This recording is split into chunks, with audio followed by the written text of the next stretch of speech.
पाली रेसिपीजमध्ये तुमचं मनापासून स्वागत। तर आज आपण अगदी कमी तेलात चिकन फ्राय करणार आहोत। तर यासाठी आपण हे चिकन घेतलेलं आहे, त्याला मी ठोकळ्याने थोडंफार असं ठेचून घेतलेलं आहे। फ्रायसाठी आपण घेणार आहोत लसूण, आलं, मसाला, हळद, सॉस घेतलेला आहे, केचप घेतलेला आहे, नाही घेतलं तरी चालेल, मीठ चवीनुसार आणि चिकन मसाला घेतलेला आहे। हे पण तुम्हाला वाटलं तर घ्या, नाही तर नको।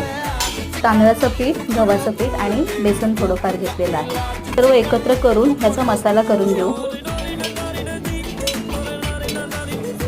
एक पीसला आपण हा मसाला लावून घेऊ। त्याला मसाला लावून झाला आहे, अर्ध्या तासासाठी आपण मॅरिनेटसाठी ठेवू। तासानंतर मॅरिनेट झालं आहे। आता एका साईडला मी तेल ठेवलेलं आहे तळण्यासाठी, थोडं तेल घेतलेलं आहे, त्यामध्ये कढीपत्ता आणि कोथिंबीर टाकून चिकन फ्राय करून घेऊया।